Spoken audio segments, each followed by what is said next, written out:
Alrighty, this video is coming out really late, and I'm sorry, it's not like I forgot. Well, I did forget. I started to think about it on Saturday, and then put it off until Monday. I did record it on Monday from my iPhone because I was out and about, but I wanted to get it done because a lot's happened this week, and the video just turned out bad. I was this close to actually putting it up anyway because I felt like it really captured the emotion in the moment, and now we're a couple days afterwards, but it was so bad. The camera, here's the thing, the camera would not focus on my face no matter what I did, and so it's just a blurry mess. I mean, you can still see it and the audio is pretty clear, so if you guys do want to see that and make fun of me, I guess, I'd be happy to put it up there, but it was making me a little sick watching it. So we're starting over, and I wanted to kind of start with a little bit of something that I thought was pretty funny. It might not be to you, but I think it's a fun little experience to kind of keep it lighthearted today, because this is a happy journal that I'm doing today. But this just happened right before I was going to record this. I am in school right now. I graduate in the spring studying finance. I'm really excited about that. But for my classes now, because I'm so close to being done, they're getting really hard. And so I've been grinding and working my butt off for the past 4 or 5 weeks, doing finance-related things. And it was the same thing this morning. I got up and got right to work, and I reached a point where I had an exam that was due next week sometime. I could take it early, so I did. I was so under the impression that it was the same class that I'd been working on all morning that I opened up all my notes for that class. We're talking 7 different Excel sheets, 3 or 4 pages of Notion notes that I downloaded, plus an additional 2 or 3 pages that I put in a Google Doc, and it was for the wrong class. I didn't realize that until I was on question 3 of the exam, so I was flying blind for pretty much the entire time. But it's okay, we got an 84% on it. I'm going to take it and move on, because I don't want to dwell on that too much, especially because it's been a good week. I think more than anything, this is kind of a follow-up to some of the stuff that I've been talking about in my previous video journals. I got an offer letter back from the internship I applied for, and I'm going through the process of moving forward with that right now. So I'm really excited about that, because that was one of the things I first talked about, was being anxious to follow things that I wanted to do. And I did it. And I got it. Now we'll see where that goes. I'm uncertain about the future of the internship itself, but we'll see. Also, and this was really scary, a couple weeks ago I really bore my soul to my therapist about some things I was struggling with. And things that I had done and said in the past that I was feeling really guilty about. Nothing illegal, nothing crazy, but some things that really bothered me. And then I didn't see him again for 2 weeks. And that really scared me. Really, this whole last 2.5, 3 weeks have been scary, because I've been trying to be more honest with people in general and just say what I feel in my bones. And so it's been a stress mess for the last 3 weeks, because I thought that if I said what I needed to say and what I felt like I should say, people would look at me differently. And maybe they do, but I'm happy to say that nothing catastrophic has happened. And that might not seem like a big deal, but it was for me. I've spent my whole life worried about being honest with people, because in the past, with family members and friends, I've felt like when I've been honest and really said what I was thinking, it always ended up in a fight. And I didn't want to end up in a fight again. I didn't want to damage relationships because of things that I felt. And so I just haven't. I wasn't lying to them, but I would just keep my thoughts to myself, even though I knew I needed to say them. And I just lived with it. Which kind of ties back into what I talked about in the very first video journal I did, which is when you do nothing but bottle, and you bottle, and you bottle, and you bottle, and you bottle everything that happens to you, what ends up happening is you're damaged for it. You can only hold so much of that before it starts to drive you nuts, and that's where I've been. But it was really good. And I feel like I'm making a lot of progress towards the person I want to be.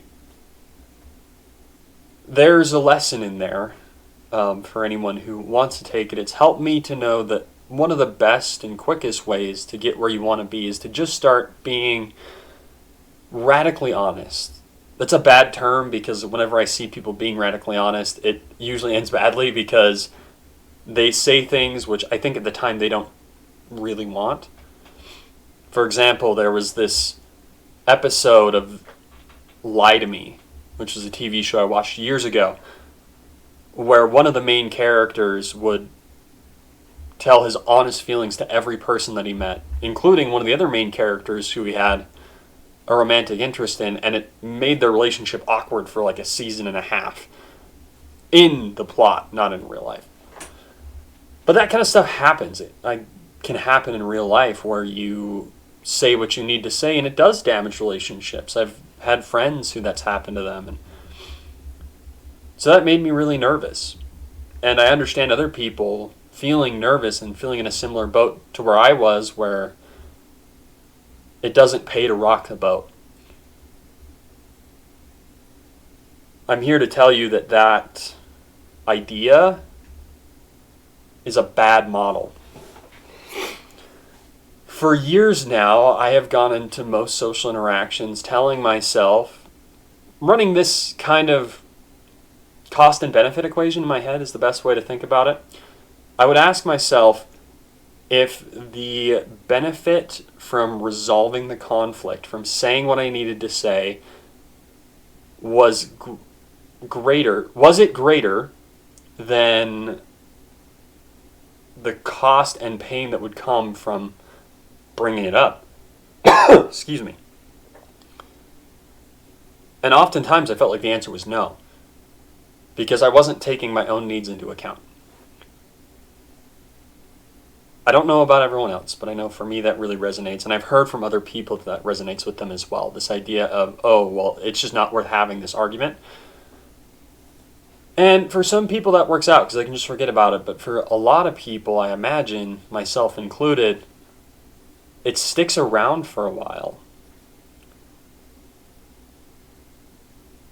And that pent-up irritation drives you crazy, and eventually you lash out at people and react to things that you don't mean.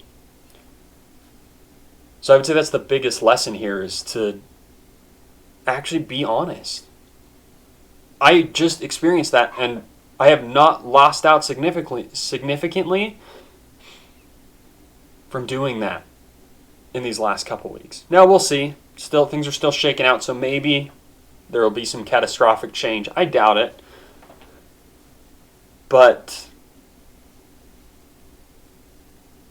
I think in most cases, you're better off being honest and saying how you feel than bottling it up. Now, I know that's easier said than done. So what helps me in this case is this. And it's a little weird. It's a little out there, but it helps me a lot. So I'm going to share it, and hopefully it helps someone. There's a couple steps to this process of being able to say what you need to say in a way that's helpful, that's constructive, that makes sense, it's credible, it's not just nonsense, right? Because that can weaken your position. And it doesn't help, especially if you're surrounded by a lot of really logical, left brain, quote unquote, people like I am. Not having the right words or saying the right things can weaken their argument, because then they're gonna pull it apart instead of actually listening to you. Step one of that process is learning the words that you need to say. So, for example, great example from a couple weeks ago is forever I just told myself I was sad, anxious, mad, or depressed were the 4 words I used. But the problem is not everything I felt was that. Like, for example, last week when I was going through the whole process of applying for the internship and doing school and trying to work at the same time, I reached a moment where I just didn't want to do anything. I had this weird anxiety in my stomach, this pit in my chest, but normally that makes me want to do things, and this time it didn't. I just felt frozen. I've since learned that that's called decision paralysis or analysis paralysis. I didn't know what that word was, so I couldn't bring it up. And I brought it up later when I found out what it was, but that would be step one, is read up, whether it's just finding a visual online. I know there's some great ones that show you all the different emotions that are kind of veiled underneath the broad terms we use, or talking with someone that you can trust and cares about you to help you understand what you're going through. It gives you the words to talk about the concepts that you're feeling and thinking. Next step is to role play it a little bit, even if it's just out loud in the car. I know that's something I do a lot, is I am feeling blank right now. That, first off, cements it in your mind so that people can't tell you, oh, well, you're just this or this, or it's like, no, this is what I'm feeling. And it helps you to start asking questions. Well, why do I feel this way? Why? What factors are leading into that? Did I not eat enough? Did I have too much caffeine? Have I not slept enough? And it helps you to get a better picture of what's going on. So, example for my case, right? I was feeling decision paralysis because I had school to deal with. I had work projects that needed to be done. And I just applied for an internship and I hadn't heard back from them.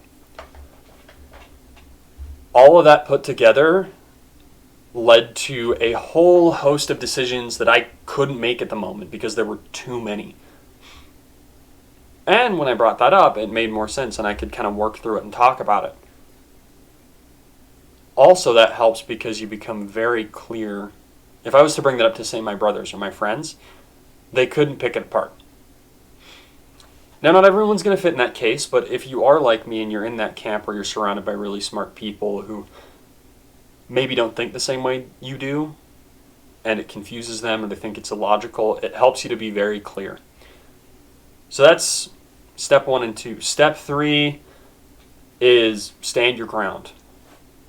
So this has happened to me a lot, and I have heard it happen in a lot of other cases. I actually did it a lot in my own relationships before my wife called me out for it, which is sometimes you run into people who, because they don't understand why you're feeling that way, or they think it's not real, illogical, whatever, they'll start to tell you what you're feeling, which is not super helpful because, as you imagine, you are feeling a certain way, and just because them saying, oh,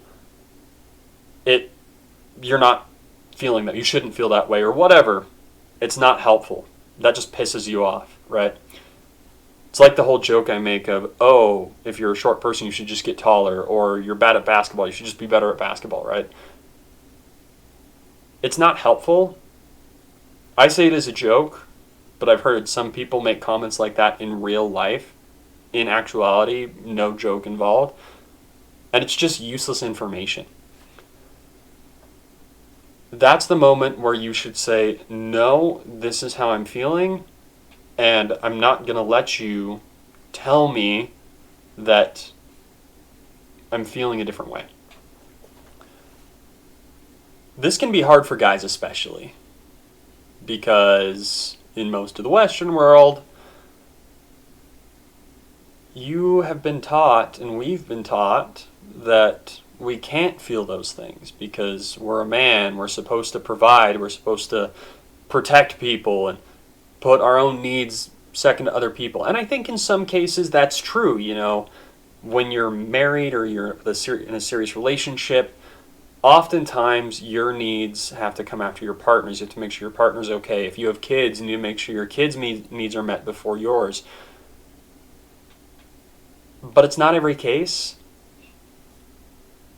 And it's not fair to anyone, really, to say, oh, well, because of blank, you can't feel this way, right? So that's when you got to kind of put your foot down and kind of be a jerk about it and say, no, you can't tell me that. And you don't have to be, pardon my French, an asshole about it. But you do have to be firm, and there's a big difference between those two.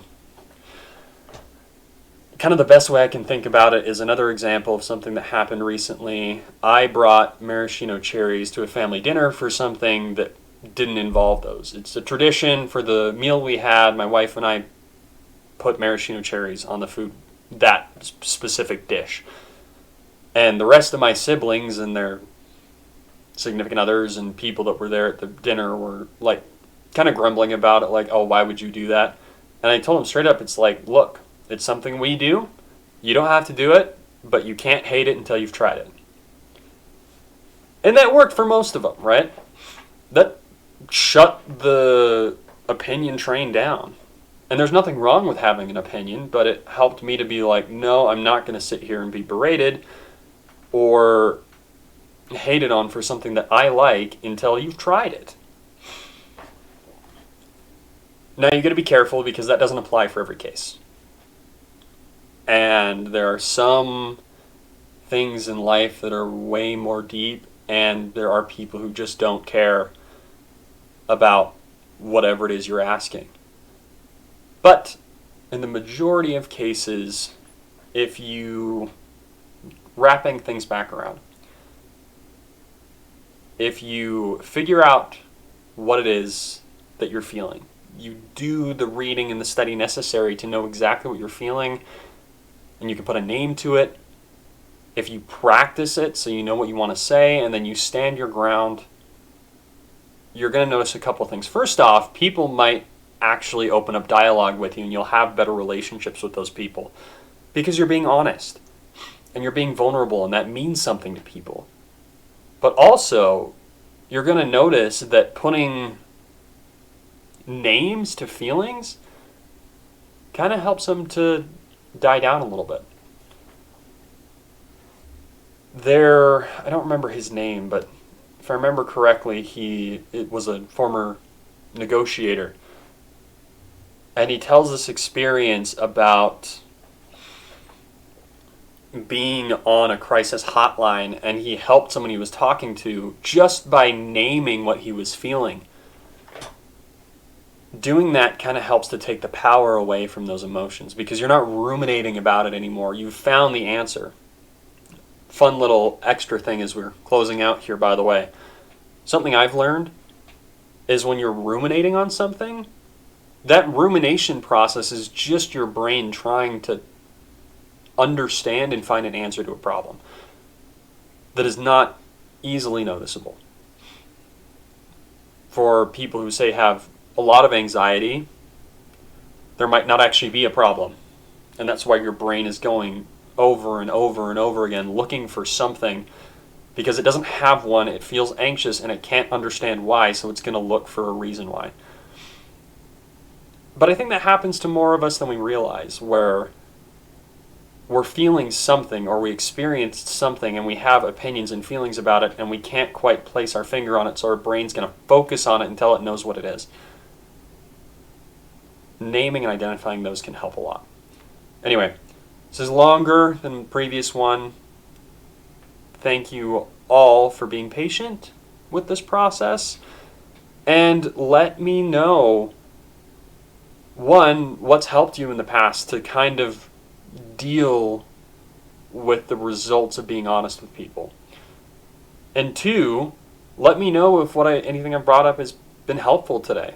I'm curious to hear about what is going on with y'all, and I want to know how you all are doing. This is a journey for me. I know people hate that, but it is. And I want to hear about your journeys as well. I wanted to just highlight at the end of this that happened in the last video journal I did about Johann Fitch. Someone asked me about him, and they said they told me that they hadn't heard of him before, but they were going to look into him some more, and they talked about another case where listening to someone that they don't typically listen to has helped them to grow, which I thought was super cool. So please keep those coming. I love reading them, and have a great week.